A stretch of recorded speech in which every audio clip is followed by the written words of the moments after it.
My pleasure. Thank you for that introduction. So I have a bit of a non-traditional presentation today. Rather than doing a PowerPoint, which I normally do, I have a good old-fashioned speech. So for better or worse, and I have it written out, and it's really talking about nutrition in society and why the truth is so hard to find. There's, you'll see I bring a little bit of politics into it. Just a word of warning. I gave this presentation once before, and there's a little bit in here about animal welfare, and I describe some difficult scenes based on how we treat animals. So keep your ears out. You may want to mute things briefly with that, but let me go ahead and jump in. So I grew up in upstate New York and went to State University of New York at Buffalo for medical school. As I learned about Buffalo, I became terrifically impressed at how people who lived there for their entire life were so loyal to all things Buffalo. I don't know if any of you are from Buffalo, but you know what I'm talking about. You may be familiar, even if you don't live there, you may be familiar with the stereotype of Buffalo, New York. It's an underdog working class city that values loyalty and sticking together. And that stereotype carries some truth. It is, in fact, a hardy population with an underdog blue-collar identity, with a passion for the Buffalo Bills and a very good understanding of lake effect snow and tough winters. If you understand a place like Buffalo, you can understand that it was a personal tragedy to many people in Buffalo when Tim Russert died unexpectedly at the age of 58 of heart disease on June 13th, 2008. Tim Russert was a South Buffalo kid who was forever Buffalo proud and who made good in the world, reaching the top of his profession as the widely respected and widely adored 17-year host of NBC's Sunday morning television news program, Meet the Press. He has been described as one of Buffalo's biggest links to the big time that didn't involve sports. When news spread that he died, there was an outpouring of real sadness, of true grief from people in Buffalo. Buffalo had lost a favorite son, somebody deeply loved by many. People were sincerely devastated and struck with grief. And for many, the moment they heard the news was later described as an unimaginable moment, a shocking moment that they will remember for the rest of their lives. But unlike the rarity of Tim Russert's life, his death was unfortunately common. From 1979 to 2016, over 34 million Americans died of diseases of the circulatory system, and almost 18 million of those were specifically from ischemic heart disease. This is the kind that results from blockages in the heart arteries. Tim Russert, although one of the more famous victims of this disease, is in the company of many millions of Americans now past. I'm sure you yourself have your own experience with this disease, whether it's been present in you, your family, or someone else close to you. Understanding heart disease in America, though, requires a little bit of history. In the late 1960s, the federal government convened a panel to work on nutrition-related illnesses in America, starting with hunger. But by the 1970s, the early 1970s, they moved beyond hunger and started to investigate the possibility that diet might affect chronic disease risk. And they specifically at the time focused on heart disease. The panel was chaired by Senator George McGovern. Evidence at the time was suggesting that the Western diet, high in meat and saturated fat, was leading to increased risks for heart disease. And after deliberations, the first draft of their report included a recommendation that people, and I quote, decrease consumption of meat, end quote. And it should be noted that this was actually quite a moderate recommendation. They suggested consuming more fish and poultry, which was not included in the term meat at the time. They also recommended decreasing saturated fat and cholesterol intake, which are more opaque recommendations, but still ultimately support the statement to eat less meat. Well, industry, of course, took notice. David Stroud, president of the National Livestock and Meat Board, wrote in a confidential memo to board members that there was potential for, and I quote, serious erosion in market position, end quote, of beef, as the meat industry had been the focus of serious and sustained criticism on moral, economic, and health grounds. He realized the importance of providing alternative information to support the benefits of meat. So the Livestock and Meat Board became involved in the committee deliberations. They brought expert witnesses for the committee to cast doubt on the findings and really to highlight the unsettled details of the research. Stroud himself characterized the scientific evidence to reduce meat by saying, and I quote, "Much of the poor advice has come from zealots with a good deal to say, but little to no scientific evidence supporting their positions," end quote. Well, lo and behold, the revised draft of the committee's report, published just 10 months later, was changed. It seems that perhaps the committee had been taken by the uncertainties of the science. Instead of recommending that people decrease consumption of meat, the language in the first draft, it recommended that people decrease consumption of animal fat and choose meats which will reduce saturated fat intake. The difference in practical messaging is striking. The first recommendation, decreased consumption of meat, is clear and actionable. The final recommendation, focused on saturated fat, is moderate and confusing. It's hardly actionable because most people don't know where saturated fat can be found. Does that mean chicken, seafood, butter, beef? What about margarine? Further, it's not clear to me how much energy was put into translating even these very moderate and bland recommendations into everyday people's lives. By comparison, in Finland in 1972, it's around the same time, a project was started in North Karelia to address the very high coronary mortality there. In fact, there they had the highest death rate from ischemic heart disease ever found.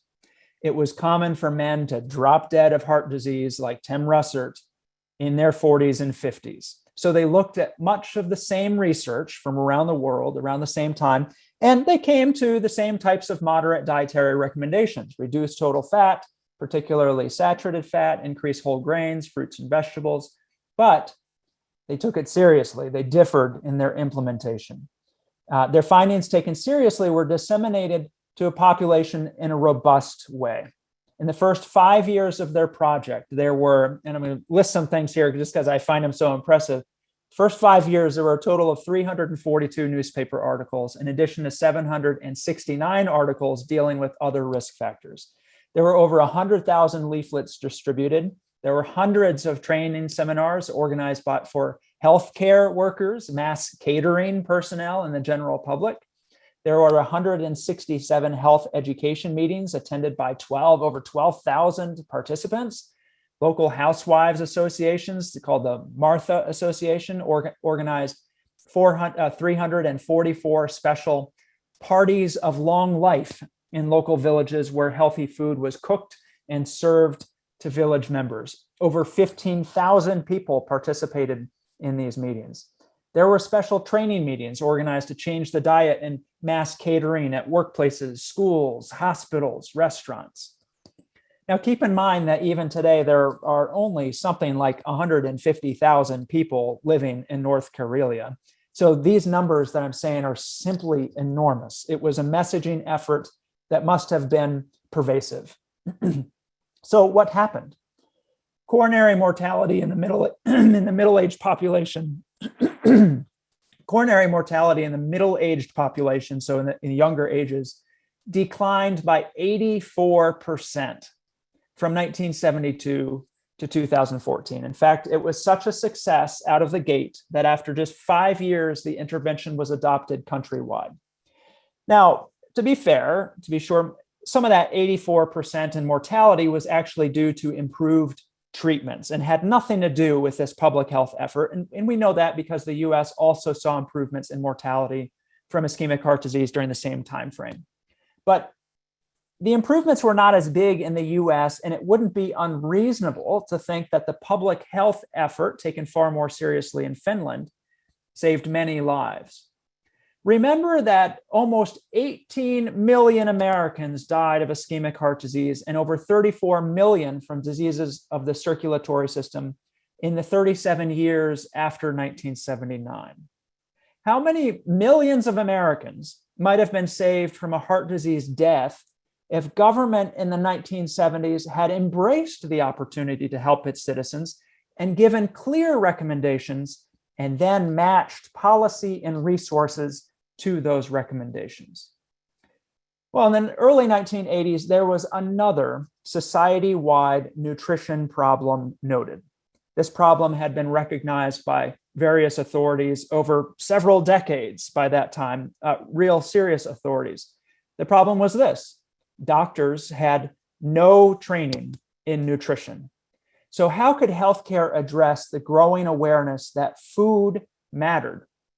The Food and Nutrition Board of the National Research Council convened an expert panel and published a report in 1985 called Nutrition Education in Medical Schools. After documenting 2 decades of knowledge showing that nutrition education was woefully inadequate in medical training, the committee made clear recommendations. Number 1, nutrition principles ought to be taught as a preclinical course, and these principles ought to be reinforced later during clinical training to demonstrate the application of nutritional principles in patient care. Number 2, experts in nutrition science, research, or clinical application should be employed to lead development of nutrition programs in medical schools. Number 3, to ensure that these programs are permanent, the program should be vested in a separate department of nutrition or in a distinct clinical division of the school. Each institution should allocate funds for the support of at least one faculty position in nutrition. Number 4, the National Board of Medical Examiners should identify areas of clinical nutrition and provide nutrition questions for consideration in certification exams. In other words, for doctors to become doctors, they need to take an exam, and that exam should include some nutrition questions. Number 5, federal and private foundations should provide funding to develop teaching aids and training of scientists with competence in nutrition. Number 6, establish mechanisms to monitor nutrition education in medical schools.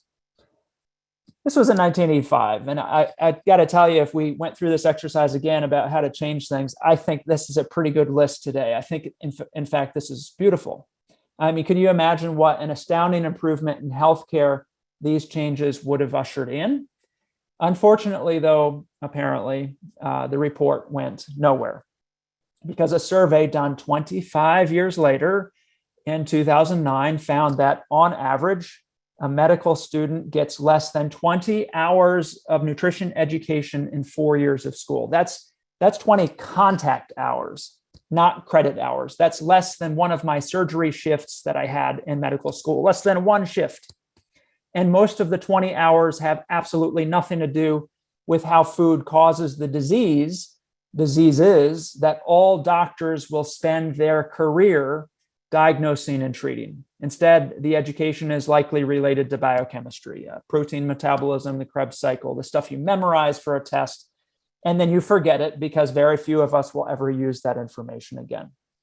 My own education was consistent with this. There were no faculty members with even the remotest expertise in nutrition. I remember a biochemistry lecturer getting up to talk about nutrition for a couple sessions and announcing that they used to have a dietitian teach this, but they didn't have that this year. But don't worry, he said, he does read the New York Times health section regularly. Despite the abundance of evidence that nutrition was woefully missing from medical education and therefore practice with dire consequences, nothing was done. How many of the 34 million Americans who died from diseases of the circulatory system could have been saved if nutrition education was taken seriously as suggested by our National Research Council? Well, by the early 1900s, the heart disease landscape took a big step forward with the publication of a randomized controlled trial from Dr. Dean Ornish and a case series with images of actual heart disease reversal from Dr. Caldwell Esselstyn. It was now proven diet and lifestyle could not just prevent disease and manage risk factors, but actually treat, and in some cases, reverse the blockages that are the hallmark of ischemic heart disease. In fact, the treatment effects were larger than any other known treatment. There is no other intervention ever shown to have these remarkable benefits. Oatmeal, tomatoes, beans, so easy, so profoundly beneficial. The subsequent iteration of the US dietary guidelines in 1995, after all of that research, was titled Nutrition and Your Health. Just a few years published just a few years after these heart disease treatment publications. Surely they must have integrated these groundbreaking findings, right? Unfortunately, they did not. There was not one single mention of diet and lifestyle being able to treat heart disease.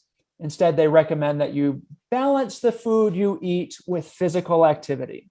Choose plenty of grain products, vegetables, and fruits. Choose a diet low in fat, saturated fat, and cholesterol.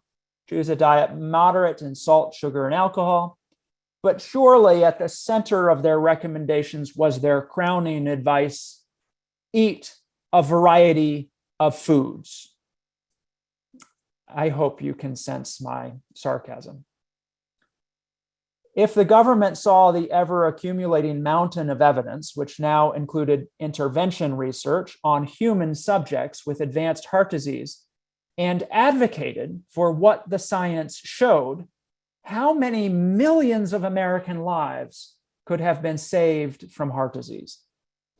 Dean Ornish in 1998 published in the American Journal of Cardiology results of his larger multi-center lifestyle demonstration project showing the results from 333 patients.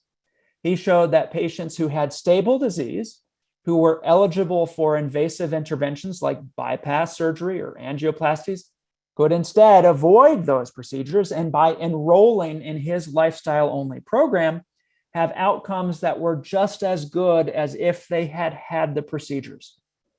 Here we had a comparison between the very expensive standard of care, which came with major risk of adverse events, and diet and lifestyle, showing diet and lifestyle were just as good. Surely the dietary guidelines then published in 2000 must now have finally mentioned Ornish or Esselstyn and their research showing profound benefit for our number one killer, and now profound savings for our federal, state, and local budgets. Alas, no.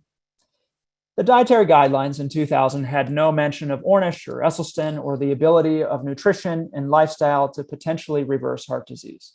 When the dietary guidelines came around again in 2005, still no mention of Ornish or Esselstyn. There was a related report published in 2005. It was the influential dietary reference intake from report from the Food and Nutrition Board at the Institute of Medicine. This report actually became more accepting of the diets opposite of the heart disease reversal diets, the low-carb diets. Remember early 2000s, some of the height of the resurgence of the Atkins diet and so forth. The panel dramatically increased the amount of protein intake that could be recommended, more protein. They also set an upper limit on added sugars that was, in my opinion, absurd. They said that added sugar should be no more than 25% of the total diet. 25%. 1 out of 4 calories could be added sugar. They wrote, and I quote, based on the data available on dental cavities, behavior, cancer, risk of obesity, and risk of hyperlipidemia, there is insufficient evidence to set an upper limit for total or added sugars. Although an upper limit is not set for sugars, a maximal intake level of 25% or less of energy from added sugars is suggested based on the decreased intake of some micronutrients of American subpopulations exceeding this level. So, in other words, they could not find any evidence that sugar is really that harmful, but if you eat too much, you won't get enough of the other required nutrients, and that's the only serious justification to limit added sugar. Incidentally, the chairperson of the 2000 USDA Dietary Guidelines Scientific Advisory Committee, that's the one that neglected to mention any research showing treatment of heart disease, and the chairperson of the Food and Nutrition Board and behind the 2005 report that moved toward low-carb diets, if anything, was Dr. Garza of Cornell University, who was at the time the department chair of the Division of Nutrition at Cornell. His chairing of these national committees came at the same time he was trying to cancel my dad, it seems, Dr. T. Colin Campbell, from his activities at Cornell University. For example, he delisted my dad's popular nutrition class from the student offerings. I can only guess that he wished to minimize the number of students who could learn or have contact with T. Colin Campbell, learn from or have contact with T. Colin Campbell. So the 2005 Dietary Reference Intakes panel greatly increased the amount of protein considered appropriate, said a large amount of added sugar was just fine. It was funded by government money, of course, but also, according to the text in the front matter of the report, and I'm quoting, the Dietary Reference Intakes Private Foundation Fund, including the Dannon Institute and the International Life Sciences Institute North America, that's a prominent food industry group, and the Dietary Reference Intakes Corporate Donors Fund. Contributors to the fund included Roche Vitamins, Mead Johnson Nutrition Group, and M&M Mars. A pause to consider priorities. The government spends $1 million of ours on each Tomahawk missile to blow up people and places. This is actually a downright bargain, as I understand it, compared to the price of many other types of missiles.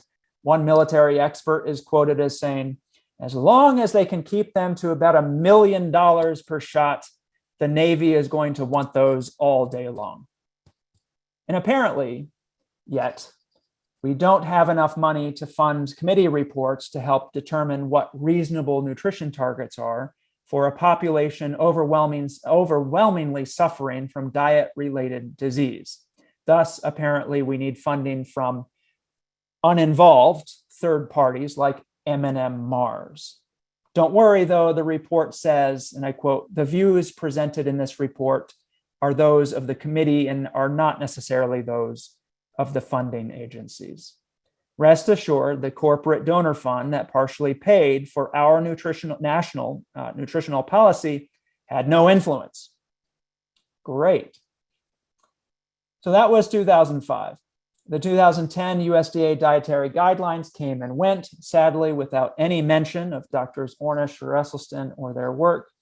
And then something a little bit different happened in the 2015 USDA dietary guidelines.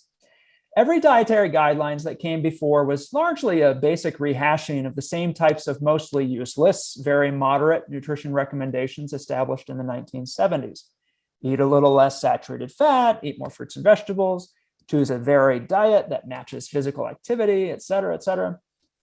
But in 2015, the Scientific Advisory Panel, which formulates the first draft of the recommendations, wrote in the executive summary that a healthy dietary pattern is, and I quote, lower in red and processed meat, end quote, among other things.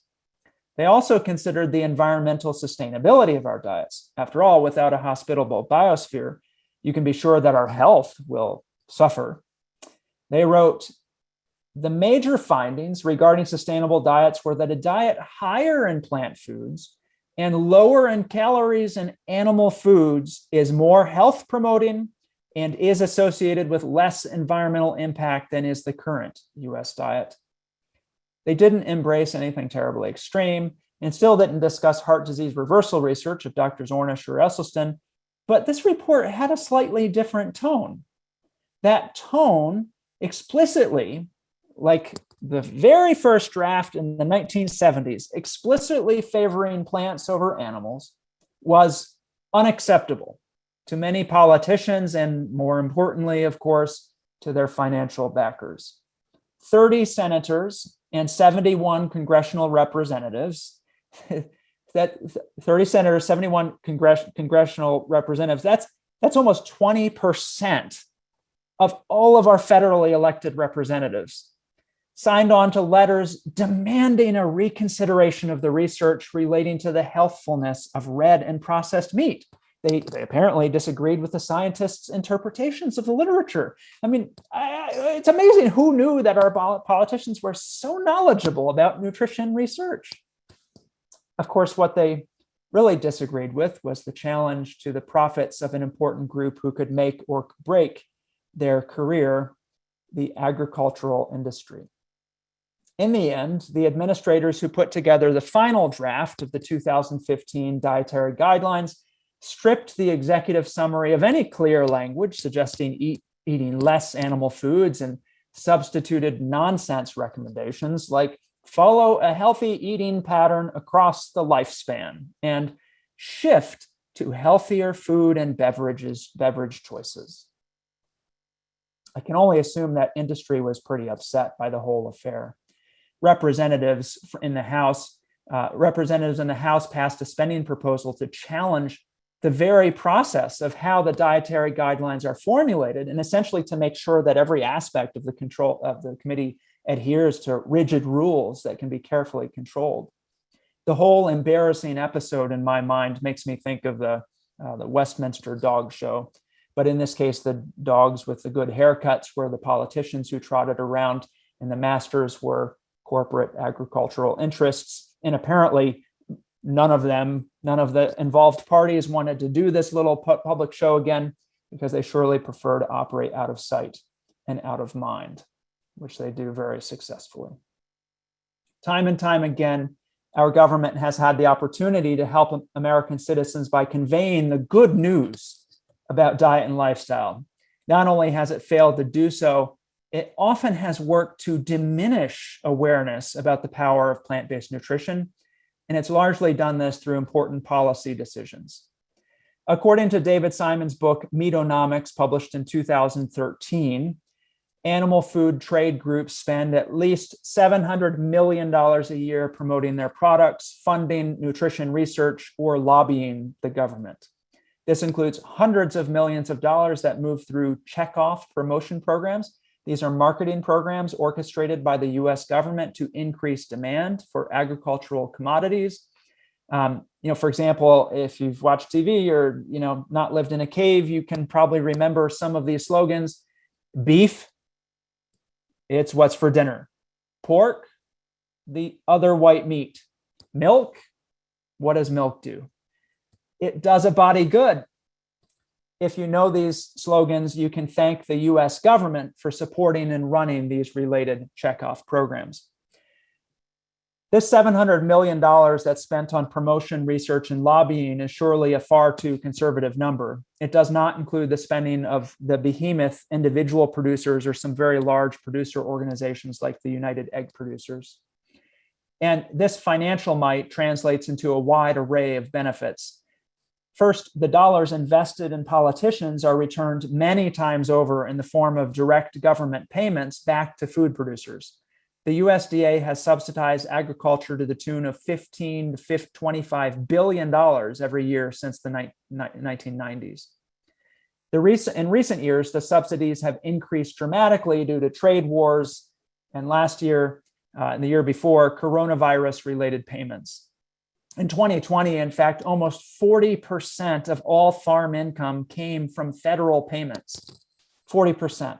And that doesn't even include crop subsidy payments, which would bring the total share of farm income that comes directly from a government check up to 44%. That doesn't include also state and local subsidies, which include tens of billions of dollars a year in irrigation subsidies.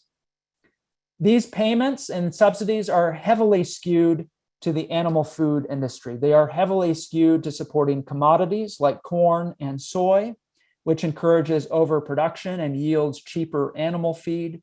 They are heavily skewed to the largest producers, the largest farms. For example, there are billions of taxpayer dollars every year going to lowering costs for a single company, Tyson Foods. The direct payments are just one benefit of the industry's power in Washington. In addition, there are a much larger set of externalized costs that the industry generates. Externalized costs, if you're not familiar with that term, externalized costs are costs arising from industry operations and products that the public pays, so costs external to the industry, whether it's the cost of, for example, cleaning up extensive environmental damage, or the costs of the health consequences of consuming their products. Industry benefits from passing on all of these costs to the public with the government's support. David Simon estimates that these additional external costs paid by the public are much, much higher than the subsidies I talked about before, and were almost $400 billion 10 years ago in 2012. But the government benefits don't stop at direct payments or covering hundreds of billions of dollars in externalized costs or orchestrating promotion programs involving hundreds of millions of dollars annually. The financial might of the animal food industry brings other government benefits as well. Federal and state government regulatory agencies that govern food products are ruled by industry insiders. This means legal protection and legal power afforded to these industries is profound. It seems to me very nearly absolute. For example, despite laws against animal abuse, the mistreatment of farm animals on a scale that cannot be comprehended by the heart or mind is legal in most states if it is a customary farming practice. Whistleblowers, in turn, who expose this cruelty by taking undercover video or protesting in other ways, are prosecuted as if they are dangerous criminals, even terrorists, and are subject to aggressive punishment, including many years in prison. During the beginning of the pandemic, for example, you may remember the supply chain backups. Well, there's supply chain backups in the hog hog business, and vast numbers of hogs had to be killed. One of the largest hog producers apparently chose to kill their excess hogs by sealing them in a building, shutting down the ventilation, and piping in scalding steam, burning the pigs alive. Acting on a tip from an employee whistleblower, an activist got hidden camera video footage of a huge number of these pigs in a sealed building, screaming in pain, some for hours, crammed in a scalding steam-filled room, followed by a video of workers killing any survivors with a bolt gunshot to the head. Then we see images of a floor covered in dead bodies, which are plowed away by a tractor. Well, this hellish scene was not good PR.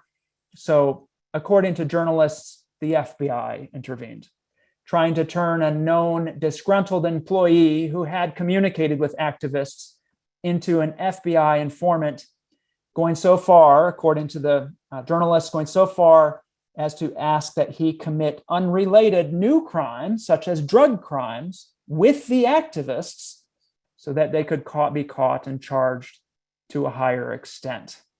That was cited in The Intercept. In Iowa, where this all unfolded, an ag-gag law was subsequently passed in the state government to heavily criminalize any trespassing on farm property. Ag-gag laws of this type have been passed in several states with a large animal food industry. The bill's author, a hog farmer, said, and I quote, "Every time he and his henchmen do that," referring to the activist trespassing, "they violate biosecurity protocols that are necessary to keep our food supply safe. And we simply can't tolerate that kind of reckless, and I would say evil, intent," he said.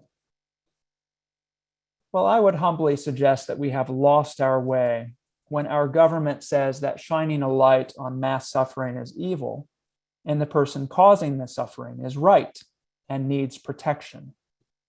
Unfortunately, the government and law enforcement appear to be operating entirely at the service of industry, and the examples go on and on.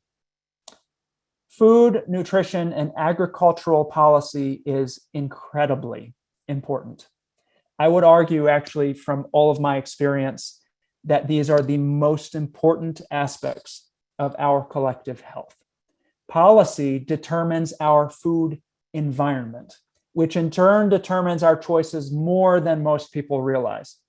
After having worked with many hundreds of people in depth over time on changing behaviors related to diet and nutrition, I can tell you that the human is not much different from the rat. You and I, all of us, we're pretty basic and are driven by instinct. We're driven by our previous conditioning, and we're driven by the environment we find ourselves in, far more than the wonderful, willful logic that we think we possess. If you put a rat in a cage with a particular environment, for example, with rich food available at limited defined periods, you can create a binge-eating rat with weight gain and metabolic problems. If you put a human in our modern food environment, you create much the same thing. That's true of you, of me, and everyone else. Your environment, the built environment, the things around you, the restaurants around you, the people, the objects around you, but also the people around you, the social norms that you see day in and day out. All of those aspects of your environment has almost certainly shaped your conscious thoughts, and importantly, the range of your conscious thoughts more than you are consciously aware of. So if we are growing up and getting breakfast every day from our schools and are fed some variety of Pop-Tarts, juice, bacon cheeseburgers, chicken nuggets, or pepperoni pizza every day as promoted by government policy, we don't stand much of a chance. When we can order a chunk of beef warmed and smothered with congealed cow's milk, commonly known as a cheeseburger, handed through the window of our car for the absurd price of $2, and yet fruits and vegetables grown naturally without synthetic pesticides or herbicides are hard to find in some places and far more expensive, we don't stand much of a chance. This environment is the direct result of policy decisions. Policy has failed us. Not only has policy ignored the opportunity to promote health, function, and healing, it has run in the opposite direction, aggressively building an environment that promotes sickness, death, and decay for the short-term profits of a few enormously wealthy groups who stand to gain even more wealth. This has profoundly harmed not only individuals, but has cannibalized our society's prosperity in many different ways. People are concerned at the prospect of a nanny state, where the government overreaches into our lives. I would argue that the nanny state is already here, strongly influencing what foods are produced, how much various foods cost, what is acceptable and allowable on menus, what we feed our kids, what foods are fed to sick people in our hospitals, and even what foods are considered normal or abnormal. Our nanny, however, is not concerned with the welfare of you and I, but with the welfare of the richest corporate interests that, in turn, can guarantee wealth, career success, power, and fame for the politicians writing the policies. Protecting the welfare of the powerful demands at all costs promoting the systems that made them wealthy. Both parties let me make a special point here, both parties in our two-party system are thoroughly and completely guilty of perpetuating the system and have been so for the past 50 years. This information may not be a surprise to you, especially in this audience, but I have seen the very, very dark side to this. I have seen an America that is ill, that is medicated, that is disabled, and in pain. The numbers and abstractions do not do justice to the actual real-life effects of these repeated failures. 34 million Americans have died from diseases of the circulation from 1979 to 2015, but it's not just the tragedies related to heart disease or other diseases of the circulation. If you were to follow a primary care doctor around and see what they see, you would see a stream of disability, dysfunction, poor physical and mental health, chronic pain, and a population slowly sliding to their death. From the 1960s to 2015, obesity prevalence has tripled and is continuing to get far worse rapidly. 5 years ago, almost 60% of American children were predicted to have obesity by the time they're 35 years old. It's probably worse now. The prevalence of diabetes increased 700% or sevenfold over the past 5 decades. Obesity-related cancers are becoming more common, particularly among younger Americans.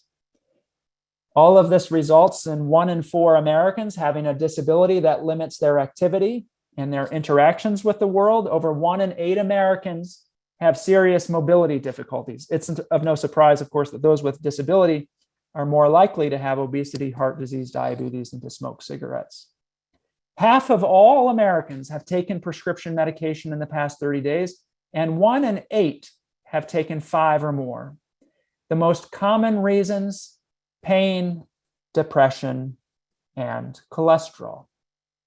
2/3 of all bankruptcies are tied to medical issues. 530,000 American families turn to bankruptcy each year because of medical issues and bills. We are sicker than ever. We are disabled. We are medicated. And we are far poorer because of it. Let me take a moment to make something plain. I don't consider myself an alternative practitioner. I prescribe medications, I prescribe procedures when they're indicated, and vaccines, and other preventive efforts. But the medical profession is filled with good people taking 1 step forward, 2 steps back. While we excel at acute care and mechanical interventions, our efforts at treating chronic disease fall far short. Patients with chronic disease do not get well. They get worse, despite our best modern medicine and exceptional levels of effort from many people. Our goal is that they will get worse more slowly than they otherwise would. Our goal is that they might survive the worsening exacerbations of their chronic disease a bit longer than they otherwise would. But it is accepted that even providing them with a bucket of various pills, a dozen different doctors and specialists, and new procedures every quarter, they still decline further and further into the morbid grasp of their disease. This occurs even though a significant portion, but definitely not all, not saying all, but a significant portion of our enormous burden of chronic disease is preventable and may actually be effectively treated, halted, or even reversed by diet and lifestyle interventions. And yet the medical profession does not embrace diet and lifestyle interventions. Go to any corner of the vast empire of American healthcare, which never ceases to amaze me how it's sprouting up everywhere. It's the biggest single part of the economy in many parts of the country. And you'll see that even with it everywhere, that effective diet and lifestyle change support is extraordinarily hard to find. Usually does not exist at all. And if it does, it's not covered by insurance. The most effective treatment tool for many people with diabetes and excess weight, for example, is nutritional intervention. And the medical institution barely gives service to this tool, essentially ignoring it as if it does not exist. Currently, I'm conducting research and I have a telemedicine practice at myplantbasedprogram.com. But I remember a year or 2 ago when I spent my last day in the primary care clinic. 80% of my patients that day were struggling in very serious ways with excess weight, diabetes, or both. And not one single patient was going to get help from the massive medical system to address the cause of those problems. I tried, but a 3 to 5 minute conversation with me, one doctor out of their many doctors, involving them making the most radical, life-altering behavioral transition they've ever heard of, it's not going to work for all but the rarest patient. So how did we get here? I've talked about the influence of money in politics. There's also, of course, the influence of money at large institutions.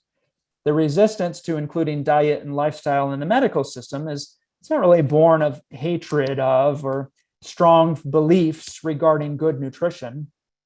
And I say this sincerely, many healthcare decision makers would be sincerely thrilled And I mean that. They'd be sincerely thrilled to see people eating better and living healthier lifestyles. But instead, the resistance is born of the unremitting focus awarded to the budget above all else, combined more often than not with a profound ignorance about the power of lifestyle medicine. And even if the decision makers are aware of the benefits of lifestyle approaches, they can't justify the cost of lifestyle medicine programs because they can't get reimbursed for providing intensive support programs. So decision makers may perceive the barriers to success as too large. And you know what? They may be right. No organization can run large ongoing deficits.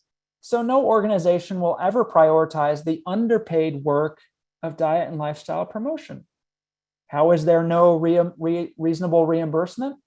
Well, up a few levels from the institutional level lies, once again, various policy mechanisms that determine what is reimbursed and how it's reimbursed.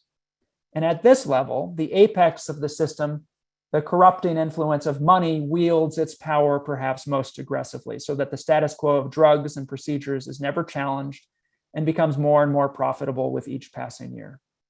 Medical systems will invest hundreds of times more money in procedural specialties that treat bad outcomes from obesity, for example, than they will spend on helping people avoid obesity in the first place. And finally, there is Us. The classic novel by Aldous Huxley, A Brave New World, depicts a future dystopia. In his novel, society has evolved to be a population conditioned to be serial consumers. People are born essentially in test tubes in a birth factory, a hatchery, it's called, and they're predestined to work in the particular societal niche for which they are bred. Conditioning, which is delivered by repetitive messages in the setting of social norms at an early age, determines the thoughts that people have. This conditioning determines the limits and boundaries of what is considered normal thought and normal behavior.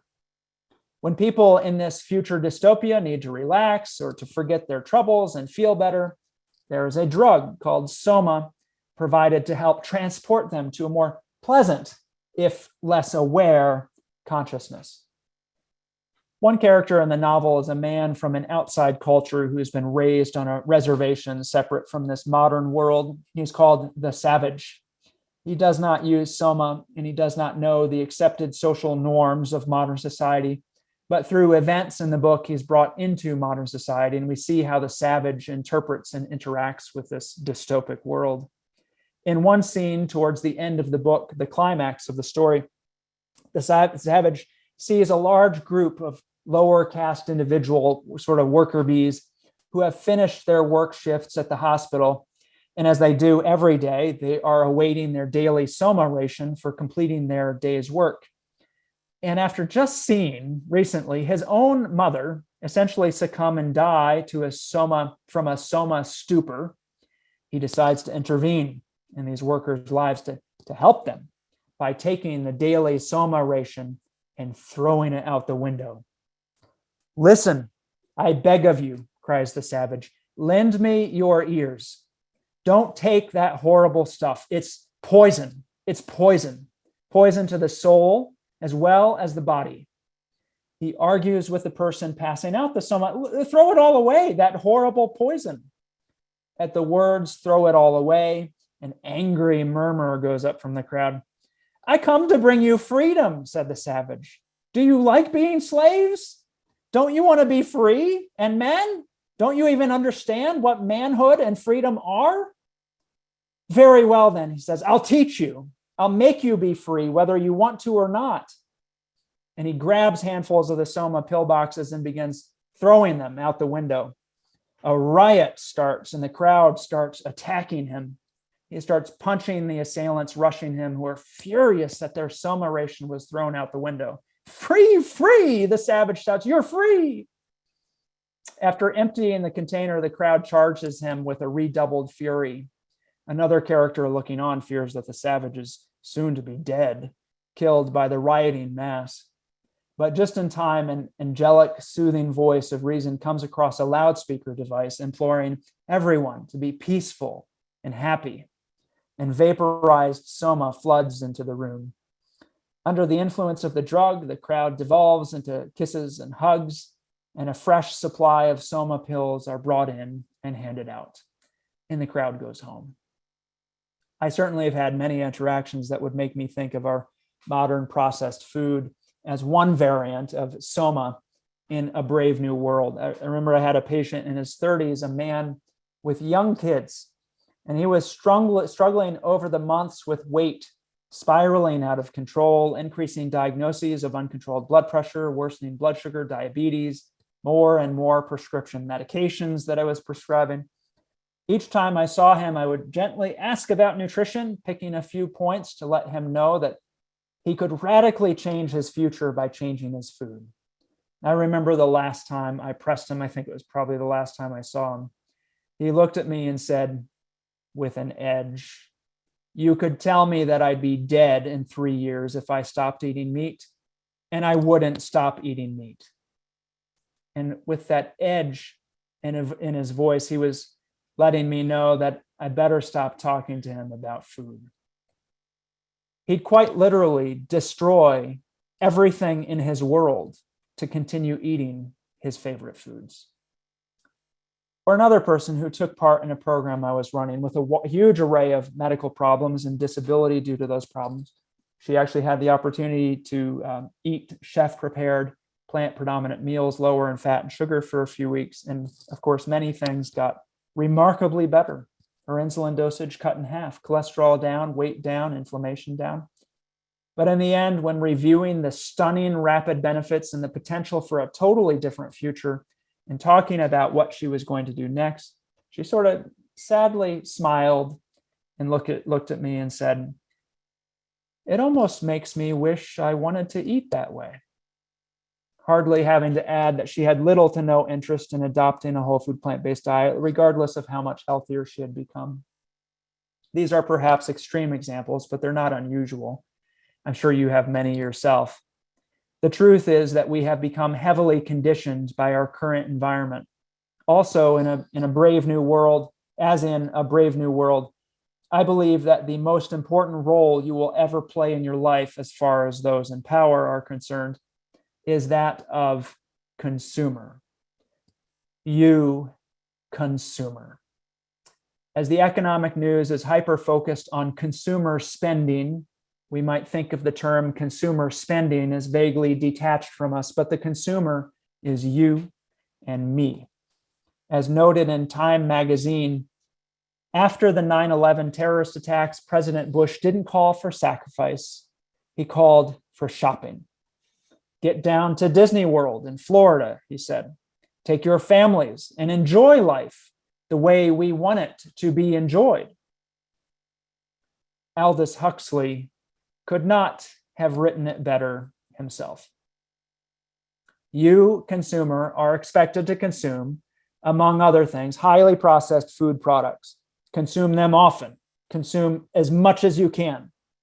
The government works ever more to increase consumer demand for meat, dairy, eggs, and other agricultural products in a way that gives rise to ubiquitous corn syrup, which you also are told to consume.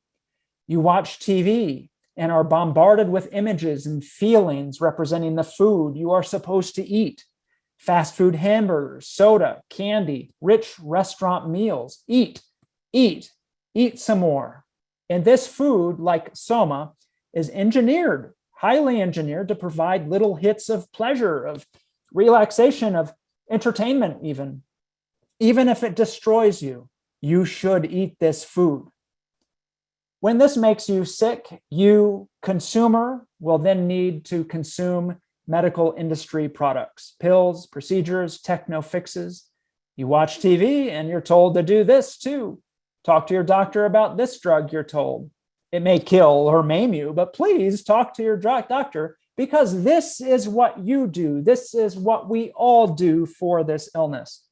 You, consumer, need to continue buying these medical products, even if you have to fork over the very last dollar to your name.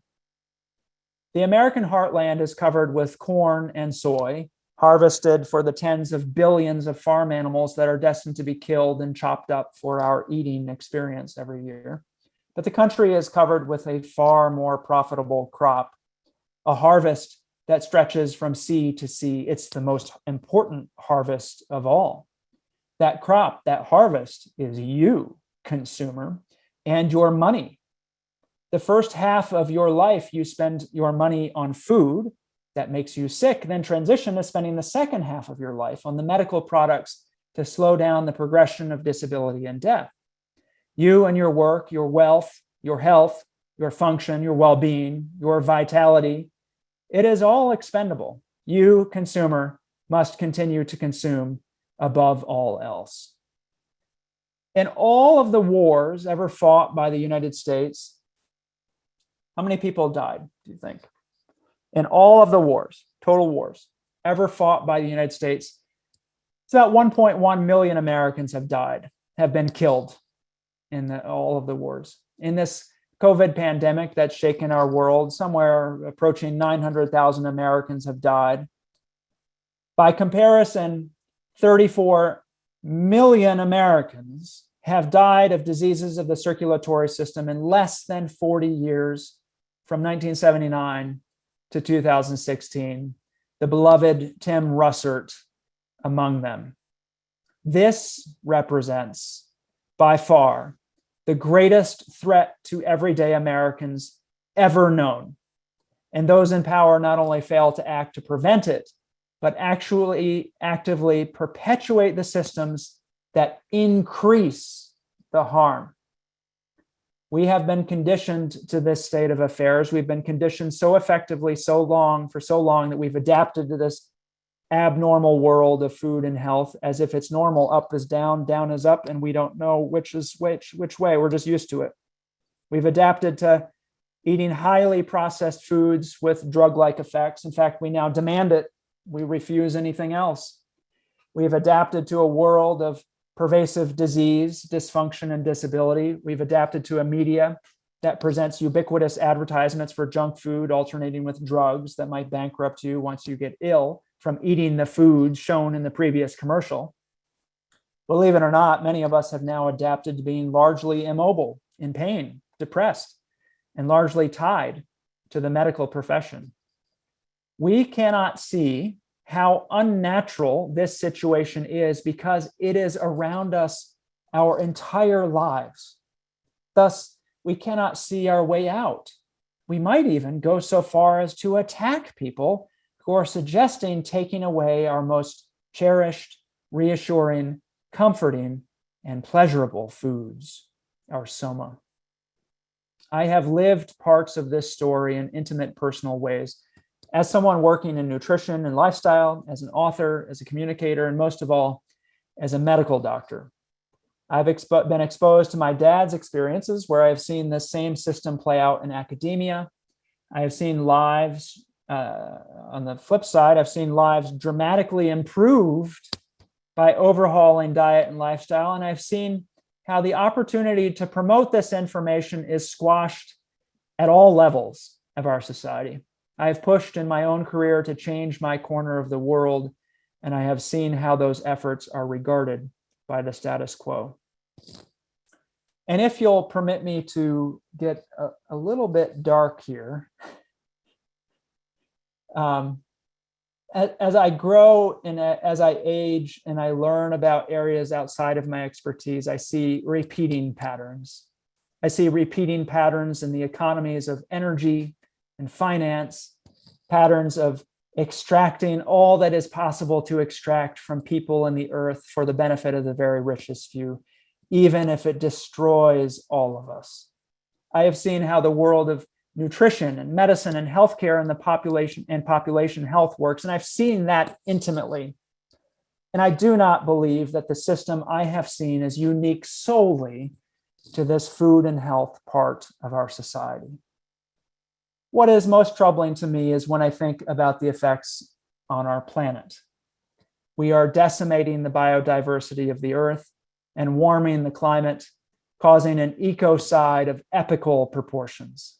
We are destroying the future well-being and prosperity for all future generations of humans for all time. We are told about quite horrific visions of vastly increased, unlivable portions of the earth, dramatically decreased and inadequate food production, resulting in mass starvation, hundreds of millions of climate refugees that will provoke wars, instability, and undoubtedly mass atrocities. And the changes we are making to the environment will be irreversible. We are not now discussing merely a sick population for this time period in history, but a set of profoundly harmful changes to the entire planet that will only ever improve on timescales that are essentially unimaginable to the human mind or the entire experience of our species. So what do we do?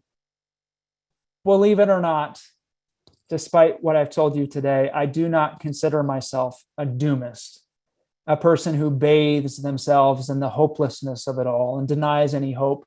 Part of the reason I share my experience and interpretation with you, as dark as it may be today, is simply because many people do not know how the system works.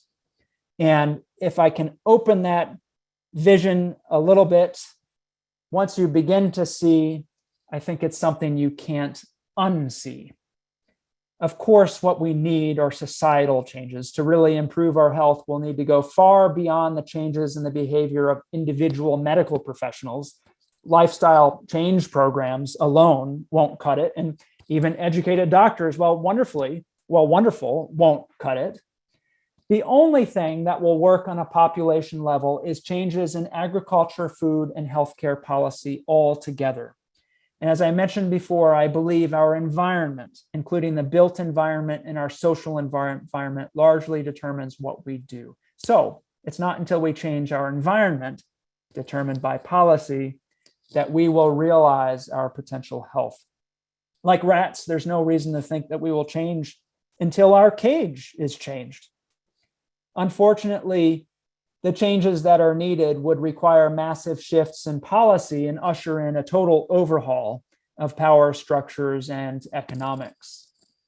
And of course, we face very long odds of seeing this happen.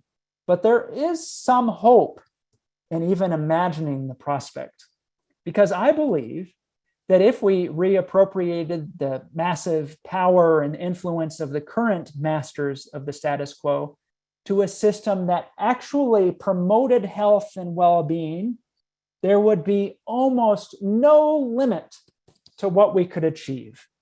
Health, well-being, happiness, all might just go through the roof with simple, rapid changes to our environment, to our cage. I believe the same is true of our environmental crisis. When you realize how much of these crises are self-inflicted with illogical choices related to agricultural and energy use, perpetuated by the current people in charge, you must also realize how successful we could be in averting the oncoming disaster. We are smart enough and intelligent enough to resolve our problems, I believe, surprisingly easily, if we could find a way to align the people's interest with the interest of those in power. But I do not believe this is going to happen from within the established processes of our current system. So what do we do? I ask again. At the very least, you, consumer, can start in your own life. You, consumer, can choose not to participate in these systems. While societal level changes are required, I do believe individual actions matter a great deal. I believe that the greatest barrier of all to the changes I've sought in my career has been social norms. It has been social norms that perpetuate our system without thought or reflection.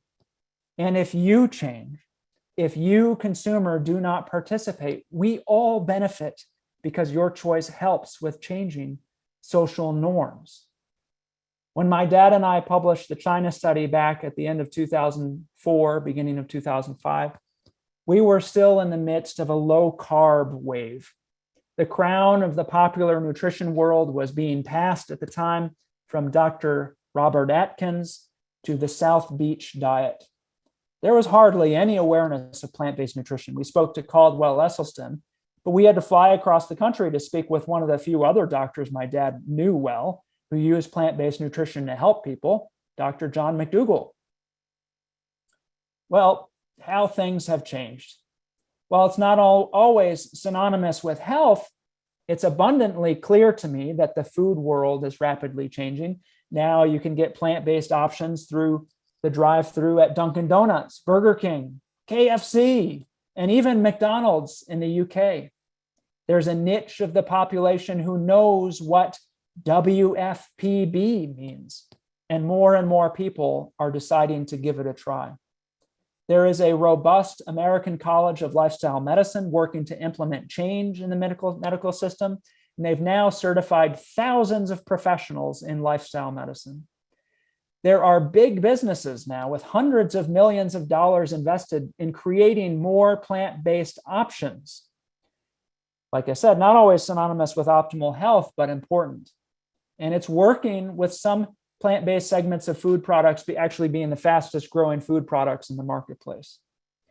A revelatory recent survey by the BBC investigating food preferences in 1,000 children aged 5 to 16 found that 20% of these kids already, this is in England, 20% of these kids already do not eat meat.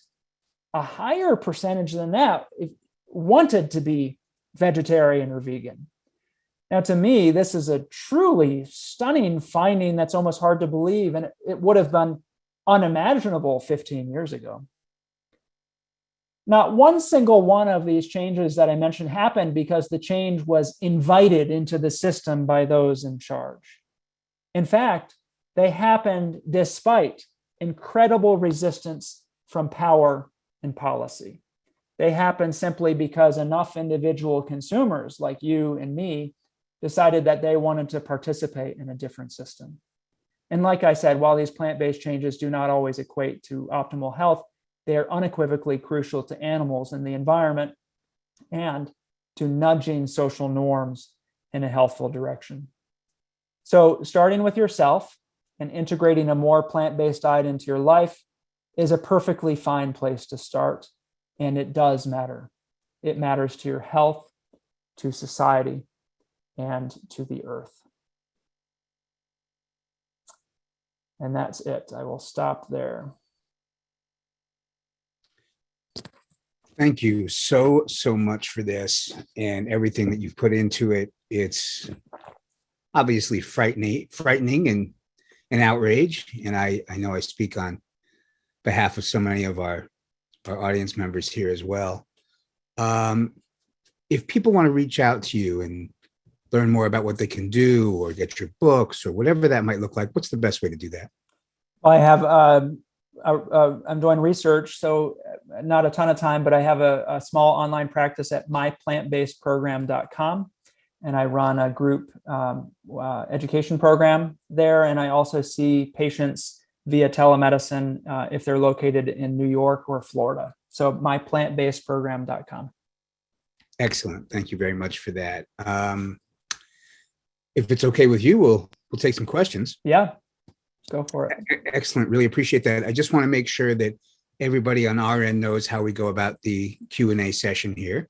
And so many of them do. I already see a few hands raised. So everyone out there, we normally do not take questions directly from the chat box. We ask you to raise your virtual hand. And if you're not sure how to do that, you'll see different tabs on your Zoom window. And one of those tabs is called your Reactions tab. Click on your Reactions tab and a bunch of different emojis pop up.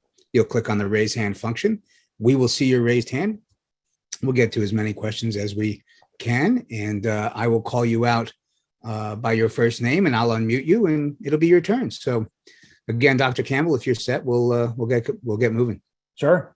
Excellent. Thank you very much. I want to say how profound that was. And it was.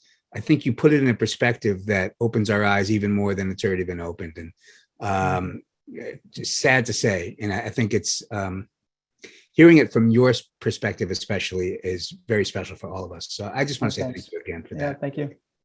Okay, let's jump in. Benny, great name. You're on. Doctor, first I'd like to say that was an amazing speech, one of the best ever on the truth about health. Quick comment and question. My comment is fetal bovine serum is used in development of vaccines and involves substantial animal cruelty to cows. I hope you'll consider this regarding your recommendation about vaccines. My question is, since medical doctors are pretty much uninformed about nutrition and health, and there are primary health professionals, do you have any thoughts how medical students and doctors will become better educated in this truly catastrophic irony, since we're turning out about 20,000 new uneducated medical doctors every year? Well, it's going to take changes, and ultimately, I believe the medical system won't change until reimbursement changes. That's kind of driving the behavior of the entire medical system. That's driving the choices of institutions and hospitals and so forth. Places are going to do what they can get paid to do, and so until they can get paid to apply, diet and lifestyle support programs, for example. Simply aren't going to do it with, not in a robust way, not in the way that it needs to happen. And so therefore, if you don't have the programs or clinical opportunities to do it, why would a medical school train a doctor to do something that they're not going to do, that there are no jobs for? So it's a circle. It's maybe I shouldn't say circle. It's not exactly a circle, but it's a tree growing from the roots of no reimbursement. And, ultimately that's going to need to change. And hopefully at some point, again, this goes back to the social norms. Some of these decisions are made not out of any sort of malice or conspiracy. It's just because the people making the decisions like to eat breakfast of bacon and eggs. And there's sort of a gap, and a lack of awareness. And so, as society changes and as social norms begin to change, people are going to start looking and thinking, maybe we should do some of that. And maybe slowly we'll get to a tipping point. Thanks, Doctor. And up next, we've got Denise. Welcome, Denise. Thank you. I agree. That was so profound, your presentation. Actually, I have kind of two questions. One is, I'm in Tucson. I've been trying to engage our Democratic Mayor Romero to meet with her and to see if she might want to follow the what Mayor Adams is doing in New York. And I can't get anywhere, can't get in to see her. I started thinking, a place like Tucson, our restaurant culture is a huge revenue source for us, hotels, because of travelers. And I bet that's part of the reason, some politicians could never get on board with this, as long as our culture for restaurants, keeps being animal and ultra processed food based. So I just wonder if you have any thoughts about that. And then I would just like to ask, I actually asked a question yesterday and I would like to follow up just because I'm not sure I completely understand. And it's the one I know you've heard all the time about the casein. And I just want to understand again, am I able to believe and share with people your dad's and your perspective? I believe that casein could be a powerful promoter of some types of cancer. Is there that extrapolation from the rat studies to the epidemiological studies that is an idea that we can believe in? I am a vegan and I eat whole food, plant-based, would never eat dairy, but I'm trying to get that understanding better about casein. So Right. Thank you so much. Sure. So the first part of your comments, thank you for those. The mayor, working with the mayor in Tucson about changing or, about adopting some diet and lifestyle friendly programs, perhaps is what you're thinking. I think, unfortunately, so this goes into my view of society and politics and corporate interests and, a little bit beyond my expertise in nutrition and health, but it's from my experience. I have a very unique experience of sort of being outside the system and then going solidly into the system and noticing that the boundaries of those two spaces and how to push them and where the pushback is and stuff. So I've had a lot of personal experience, and as a medical doctor, I've seen the results of it. So I think that, and as I mentioned, I don't think the system I've seen is unique to food and health. I think there's just a broader system where corporate interests determine the conversation through a variety of ways. The people in power could never get to power without first capitulating to the corporate interests. So, on both sides of the aisle. So, I think, and there's perhaps no greater third rail. There's perhaps no greater, I've noticed in my time following food and health policy, there's perhaps no greater thing they will not touch. There perhaps no greater danger than going after agriculture.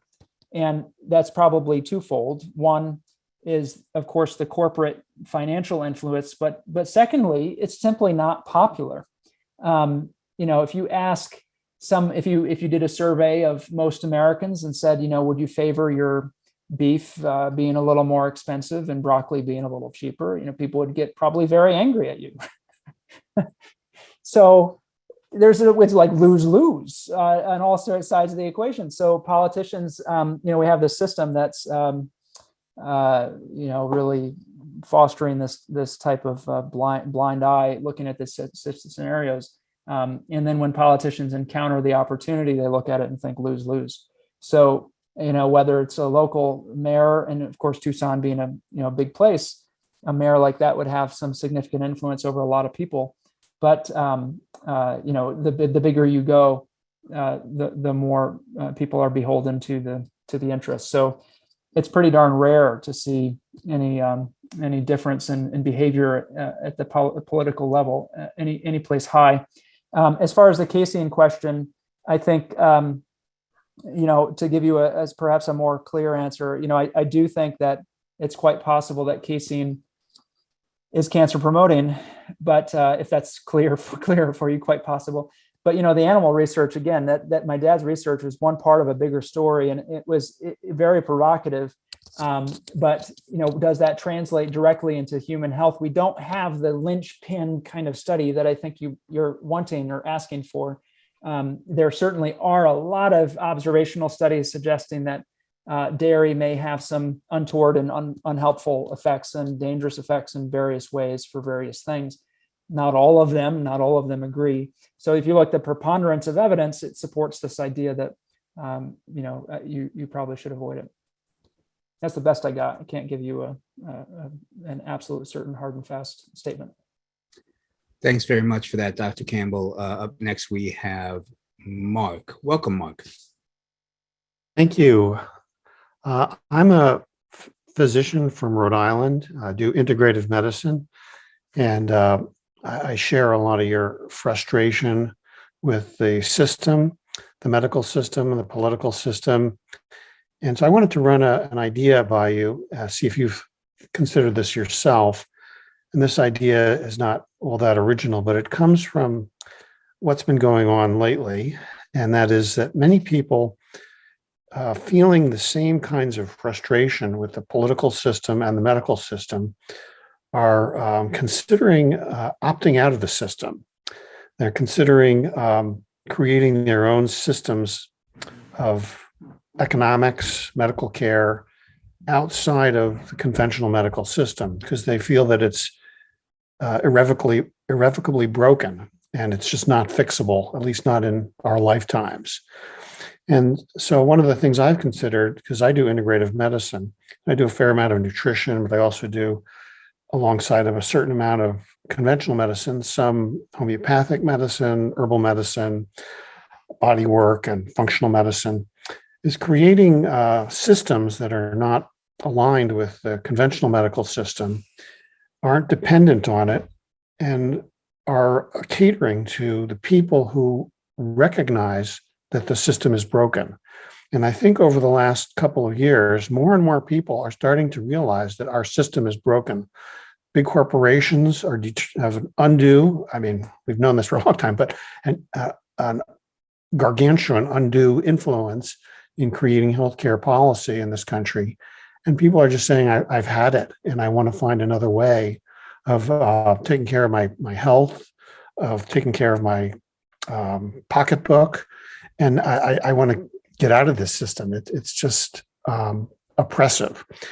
So I think there is a significant population who is receptive to the message, who aren't, they're not the meat eaters. They're people who are saying, yeah, I get it. You're right. The system is broken. The corporations own things. I want out. Have you thought of creating your own system outside of the conventional medical health system? What do you think of the viability of that idea? Yeah, so unfortunately, the ability, first of all, thank you for your comments. I agree with you that more and more people are realizing this. You're seeing it in various ways. Some of it I agree with and is on point, and some of it a little bit different. But we're reaching kind of a boiling point, getting closer to a boil here, for better or worse, in a variety of ways, I think. But creating a system outside of the current system is very difficult. So, I have my own little private medical telehealth practice, and I take insurance. But to open a medical practice or to practice medicine, it's such a incredibly regulated thing that some of those regulations are made by people for good reasons and good intentions. But one of the functions it does also is to make sure that people do things as they're expected to do.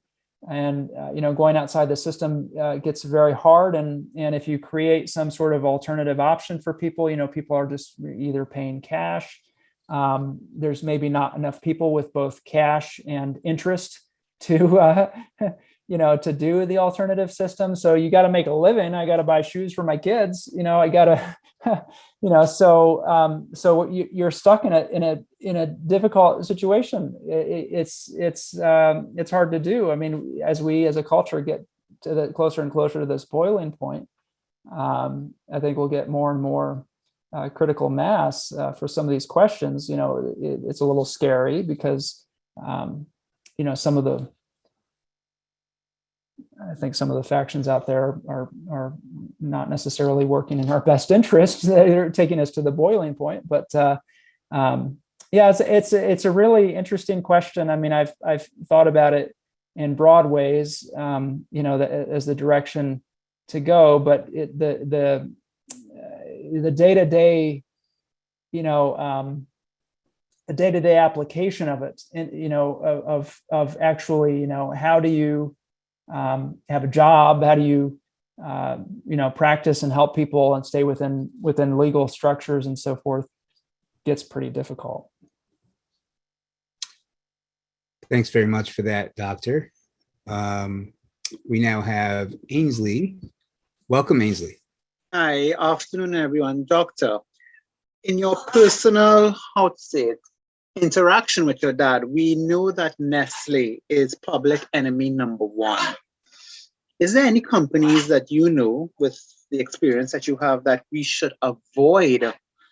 In terms of practices, in terms of what they put in their products for us to use, is Procter & Gamble safe? Is L'Oreal safe? In your experience, talk to us. Sure. Thanks for your question. I don't have any. I don't think that. I don't have any. Let me put it this way: I have no knowledge or information that any one company is substantially different than any other company in terms of how they approach these things, in broad strokes. So it's not.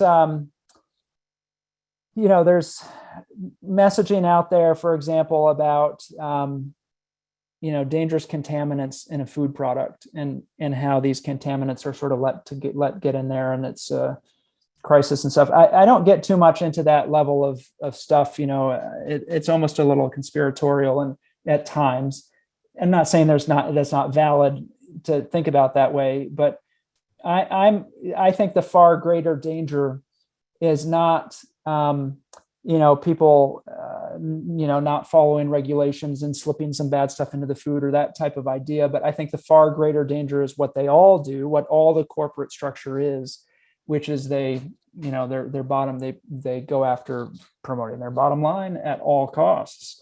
And if that means creating products that are harmful, they'll do that. If that means, paying for marketing that corrupts our social norms, they'll do that. If that means influencing policy, they'll do that. I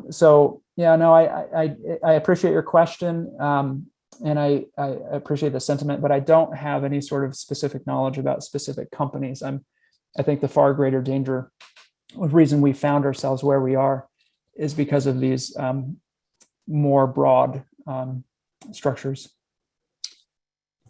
Thanks very much for that, Dr. Campbell. Quick reminder to everybody, we've got some more time for Q&A, and I'd love to ask you a question to something I've been pondering. And just a reminder, if you want to raise your hand, please do. You click on your reactions tab and you click on the raise hand function, and we'll see your raised hand come in. We've had Dr. Michael Clapper here several times at the conference. We know that Dr. Clapper has created a program, a not-for-profit program, where he's going into medical schools. I'm sure you know this. And he's trying to teach as many new medical students about the importance of nutrition as they go out into the world and practice. I remember Ocean Robbins was with us a few years ago, and he mentioned how he and a team of his people were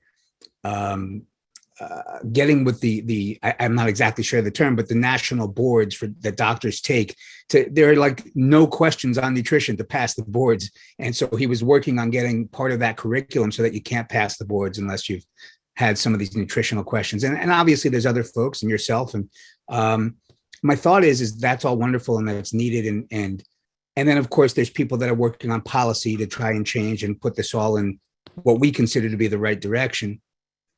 It seems to me it's always about the money. And although we can go after policy change will never happen unless it comes from the industries. Because at the end of the day, people can argue with me about it, but the government are puppeteered by the industries, right? On all aspects. And so in this case, I guess my question is, do you know of a team of people, in our case, we'll call them truth tellers, that are going directly to the companies and trying to work with them to show them how they can be profitable in changing their practices and getting away from what we consider to be, what you've shown here today to be not the right way, and what we can do to save the planet and save our health through proper nutrition. There's got to be a way to make that profitable if we can get all of the companies on board. So I guess I don't. So yeah, you could. I mean, yeah, it would be interesting. You could imagine maybe economic systems that profited from health and vitality and functional population, more functional population. You could imagine systems that economically would benefit, but the systems that would benefit the companies that would benefit would have to be different than the existing companies. The existing companies that have risen, floated to the top of the system are businesses that make money perpetuating the system we have. That is the only way they make money. So, whether it's the food businesses or agricultural business or medical businesses, medical industry.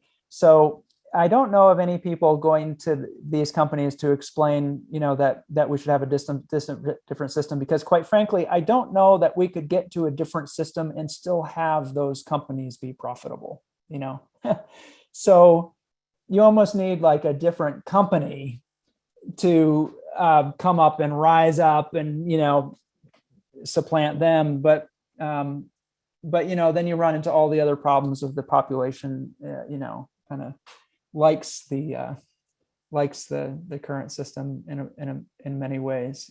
So it's hard to necessarily make money in a separate company doing that. But what you really need is a policy, framework. I mean, I think I saw just a chat pop up about Citizens United, and getting money out of politics.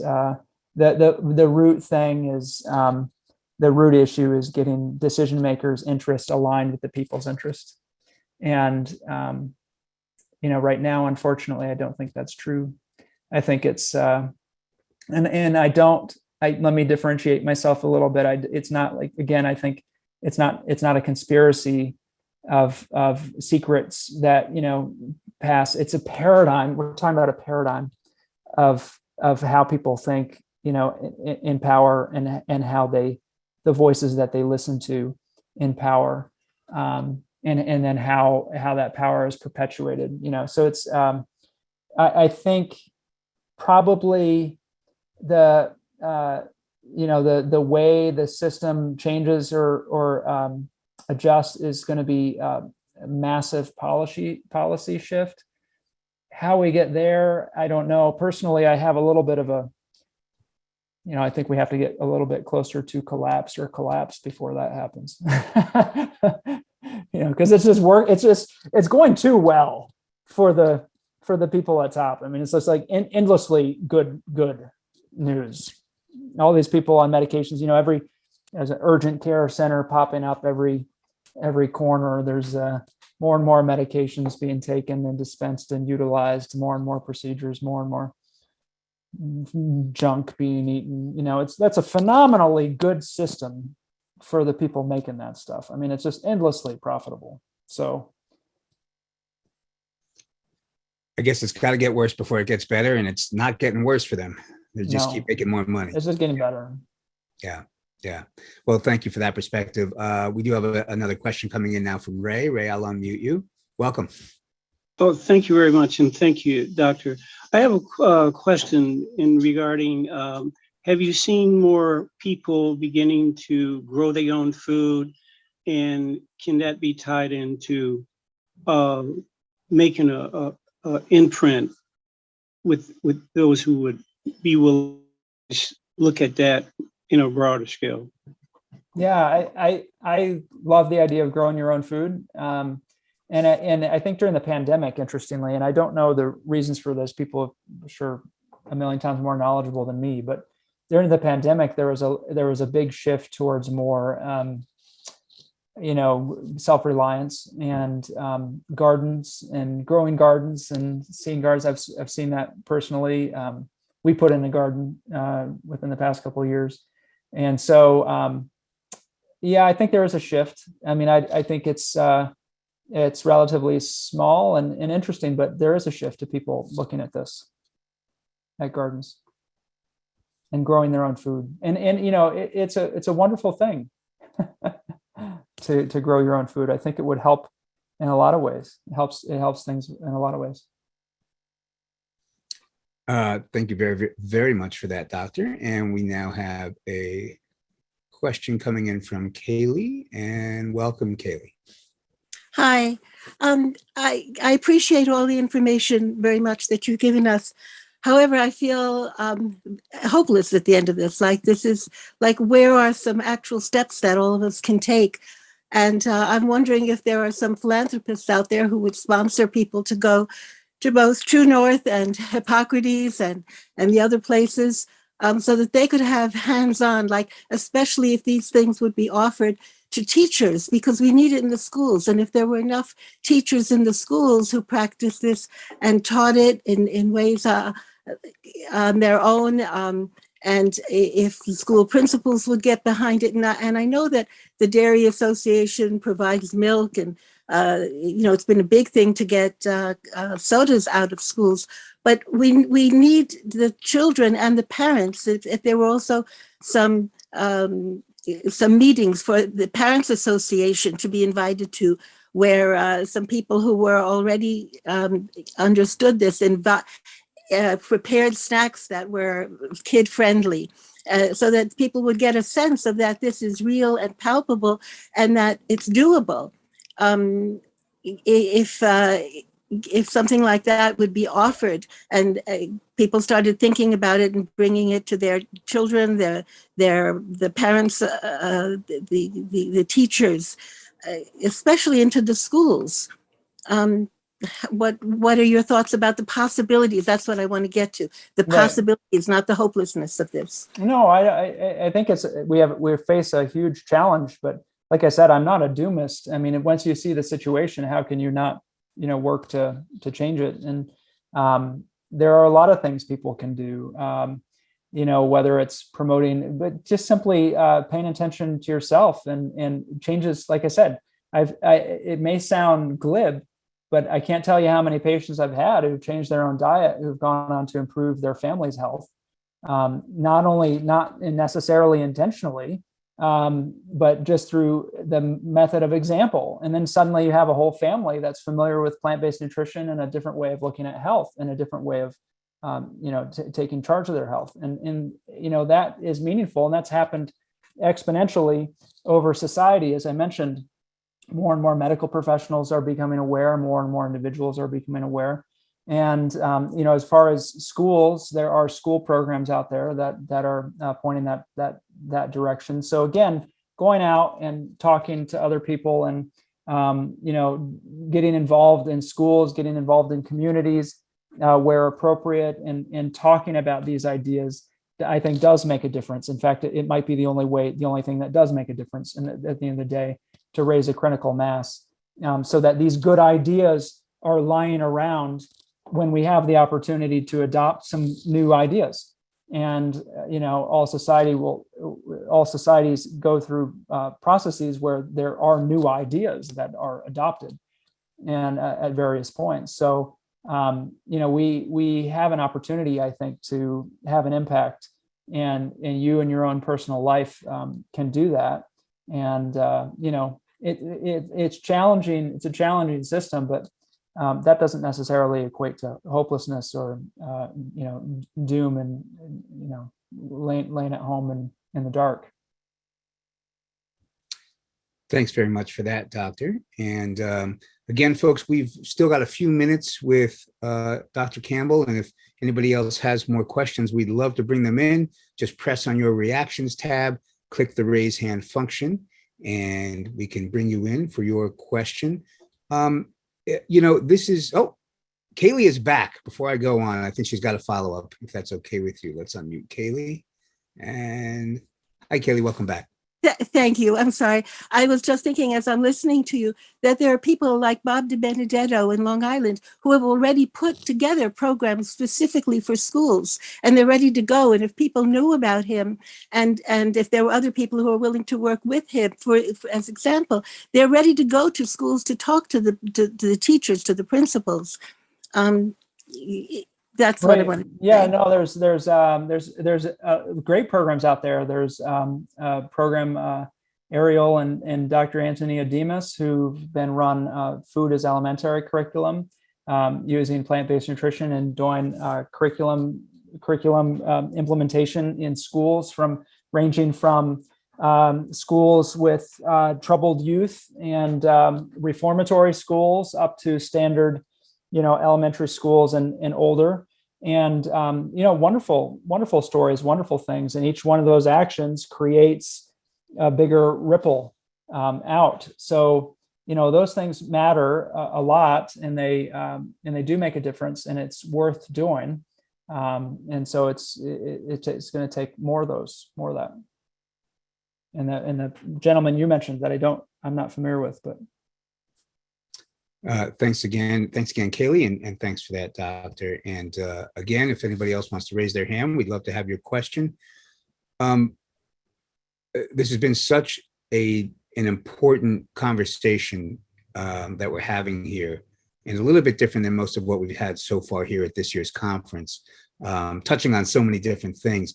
And I don't want to belittle it in any way. And at the same time, I've got a list of questions that are a little bit different.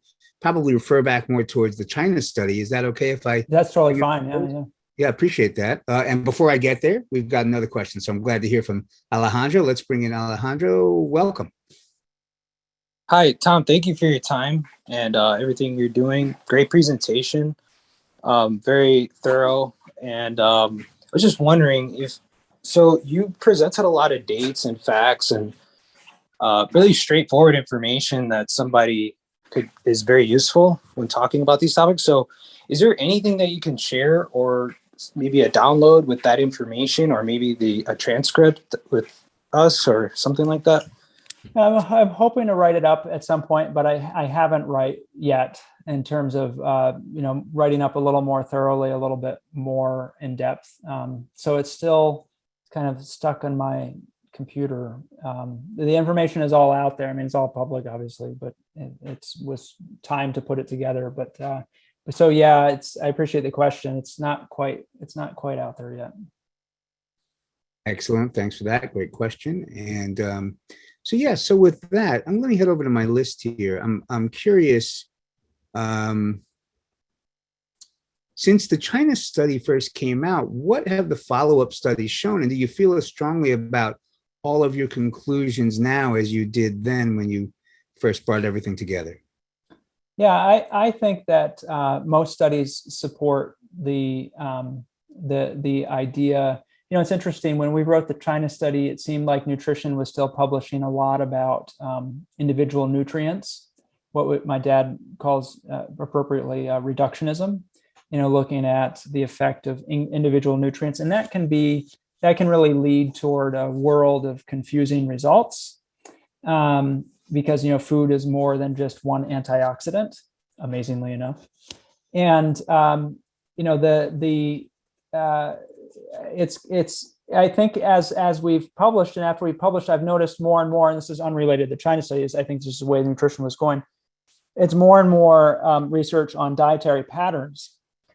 And as research has kind of brought in the perspective of dietary patterns, we again see usually most often supporting findings that plant predominant diets that are low in processed foods are healthy. And not only that, but processed foods, ultra processed foods, which is actually just a major problem in the US.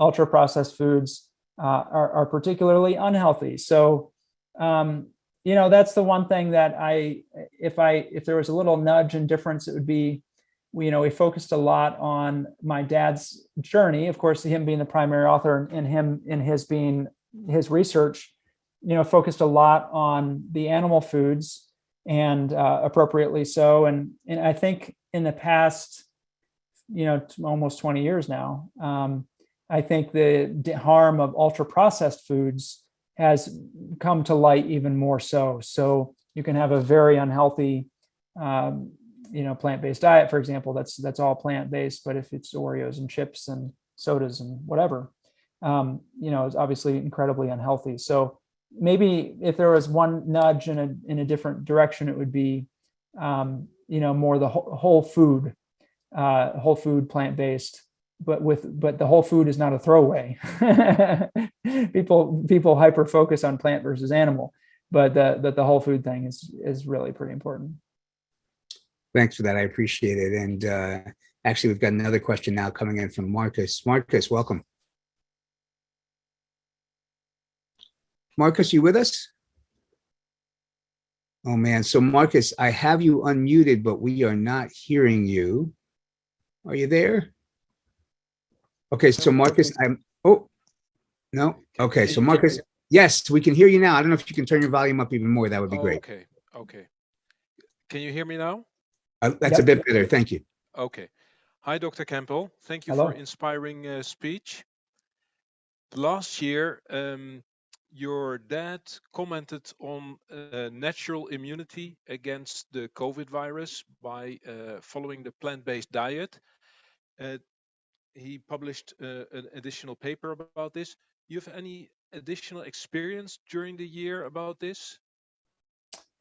Interesting question, and there now have been a few published studies observing that plant-based nutrition, people following more plant-based diets, had lower risks associated with COVID.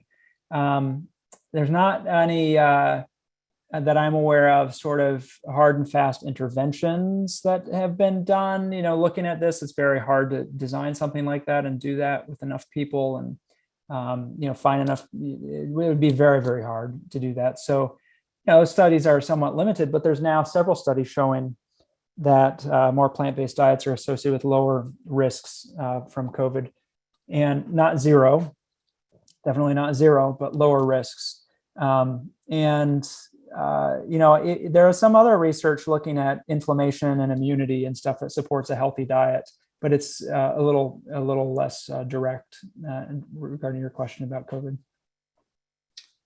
Thanks very much for that, Doctor. I'm going to throw another curveball at you. Brian Clement was on just before you, and he says that modern fruit has been hybridized to be sweeter than it would be in nature. He says it feeds yeast and mold and fungus and cancer, and that for years they studied blood under a microscope and came to those conclusions. And I guess I'm wondering if you agree with that. I don't, respectfully. I think if you look at, it's really interesting. Fruit sugar, people think fruit sugar. If you look at research, for example, people who eat more fruit, populations who consume more fruit, have lower rates of diabetes. They have better blood sugar control. So if you're really focusing on fruit and sugar, then you would think that somehow, if it's a hyper sweet or hybridized unnatural fruit or something, you would think that maybe it would affect our primary blood sugar issue, diabetes. And not only does it not affect it in a negative way, it actually seems to improve it. So the glycemic index is a measure of how quickly the carbohydrates in a food turn to sugar, a sugar level in your body. And the glycemic index for most fruit is surprisingly low. And if glycemic load, let me clarify, the glycemic load for most fruit is surprisingly low. So a serving of fruit actually doesn't raise your blood sugar that much. It's with the exception of bananas and grapes are a little bit higher, but most fruits are not terrifically high glycemic load. So this idea that fruit equals sugar and sugar equals, all these other bad outcomes, I think just misses some really key steps, which is, you eat the fruit and it doesn't even turn into sugar right away. It's got a million other things in it, antioxidants and so forth. And if you look at the research, fruit, if anything, those consuming more fruit have lower rates of diabetes. They have lower insulin problems. So, if something so fundamental as sugar like sugar and insulin is better with fruit, all the research of fruits and vegetables and antioxidant content and so forth, I can't imagine is causing those other things. Got it. Thank you for that. And once again, folks, we have a few more minutes before our next lecture. So if anybody wants to raise their hand, go ahead and click on your reactions tab and click on the raised hand function. I see that Daniel has just taken us up on that. So we'll go to Daniel. Daniel, welcome. Hi. So I've heard other doctors say that you shouldn't use mouthwash to protect the bacteria that's in your mouth. And I know that there's certain foods that will kill bacteria like garlic and onion. Is it bad to eat that if you want to maintain like a healthy gut microbiome?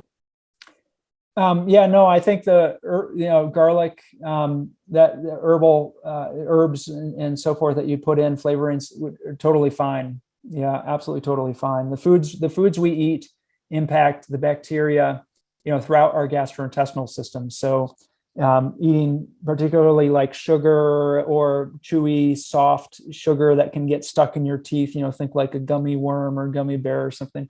Those are particularly harmful. And one of the reasons they're harmful is because they dramatically change the bacteria in the local environment. So, but healthy food can move things in a healthier direction. So, using food is wonderful in that way. And you hope it changes your bacteria actually, but you hope that it does it in a good way. And if it's healthy food, the chances are it is. Thanks very much for that, Dr. Campbell. And we're going to bring Denise in. Hi, Denise. Hi, I have another question that I'd love to ask. So, Dr. Campbell, my understanding about a lot of our plant-based foods is that the nutrients are in the peel, and I think the fiber a lot of times too. And I buy mostly organic, and I try to eat all the peels. But I notice, like even with some of our plant-based chefs and doctors who put out recipes, sometimes they're telling people to peel their vegetables and or potatoes. And I kind of wonder about that because I keep thinking all the nutrients, a lot of them are in the peel. So I was wondering what you could share about that. Yeah, I think eating the peel is a good idea as long as it's edible. I mean, you're not going to eat a banana peel, obviously, but I think eating the peel is probably a good idea. So I recommend that. I would agree with you. I mean, there's some culinary reasons probably sometimes when people find a food to be a little more appealing without the peel, but from a health point of view, as much as you can, go ahead and eat that peel. Appealing. It's appealing. Yeah. From a health point of view, it's appealing. Let's go now to Lorraine. Thanks for your question. Welcome, Lorraine. Hi there. I'm on a fat food diet. I've been doing it for 4 months. This is all very new to me. Before I started, my LDL was 288. My question to you is, how much fat should I consume daily in the form of nuts, seeds, and avocados? I'm also need to lose about another 30 pounds. That's 30 to go. Yeah. So it depends on what your current diet is. I mean, I this is why I see people and I have them do food diary and I say, oh, that's too much or that's not, not enough. So it's a little hard to say hard and fast. There's no percentage that's sort of a known optimal percentage, but what we have to go on is, I think the best research is Dr. Ornish and Dr. Esselstyn, and a component of what they did is a very low fat aspect to this. So they, Ornish doesn't necessarily use the same language that Dr. Esselstyn does, but you know what, his dietary pattern was very similar in the terms of getting the fat down to like 10% of their calories. Now, you cannot get your fat down to 10% of your calories if you're doing cashew sauces and cashew cheeses and handfuls of peanuts and mixed nuts and that type of. You can't do it. It's there, So from a weight perspective and from the best available evidence from heart disease, I say probably the optimal is to really use those things pretty darn sparingly. I think one exception I would be is like have, if you want nuts, for example, if you can't stand some of the whole food plant-based salad dressings, if you use some nuts to make a salad dressing and use that a little bit, but you just use it on non-starchy vegetables, you're not putting it on pastas or grains or rices or that type of thing, it's pretty hard to overeat non-starchy veggies. So, I think probably the lower you go, the better, is the short answer. Excellent. Thank you very, very much for that. And Dr. Campbell, you made it. That is the conclusion of our Q&A session. And we just so appreciate all of your time and really your passion and your candor here today. You're being a stand for all of us. And I know we all really, really appreciate that. Thank you for being here. And I know I am not the only person that wants to thank you. So we're going to have our tech team unmute our entire audience. Please, everybody, what would you like to say to Dr. Thomas Campbell? Thank you, Dr. Campbell.